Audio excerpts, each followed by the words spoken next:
Sinitang driver ng van sa Benguet na nag-counterflow na diskubreng kolorum at walang lisensya. Balitang tinutukan ni CJ Torida. Yung gilidan!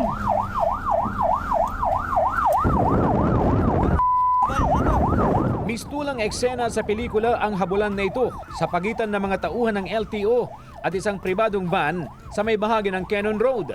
Di huminto sa pagpara ng mga taga-LTO ang van matapos isumbong na nakikipagkarera at nakikipaggitgitan sa isa pang van. Todo harurot ang hinahabol na sasakyan habang nagka-counterflow at walang pakundangang sinasalubong ang mga sasakyan sa kabilang lane na paakyat ng Baguio. Sa isang punto, nakadikit ang humahabol na LTO enforcers at bumaba ang ilan sa mga otoridad para pahintuin pero bigla ulit umarangkada. May concerned motorcycle rider ang nagsumbong na may dalawang nag-aaway na driver na parang road rage. So, huminto yung mama and then itinuro niya, yan sir, yung isa. Kaya minabuti ng mga law enforcer natin na parahin. At yung unang van na yun ay pumara naman, tumabi sa daan. Sabi niya, yun po yung nambubuli sa amin, kinat po kami.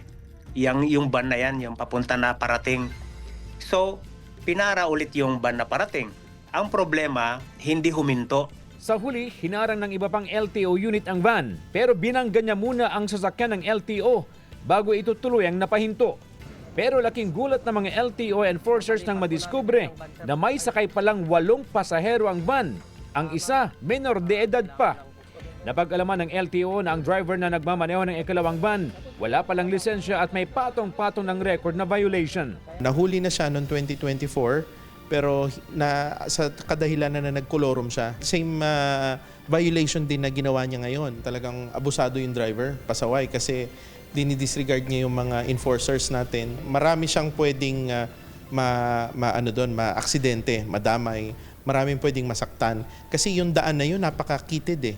Ininquest na sa reklamong resistance at disobedience to a person in authority ang driver. Ang recommendation ko ay revoke na yung license. Kasi may mga natamaan siya, including yung sasakyan namin. Kakasuhan din namin siya ng reckless imprudence, damage to property. Bukod dyan, kasi nagmamaneho siya o nagbabiyahe siya ng van na illegal o kolorum, in-impound namin kaagad yung kanyang van na ginagamit. CJ Torida, One North, Central Luzon.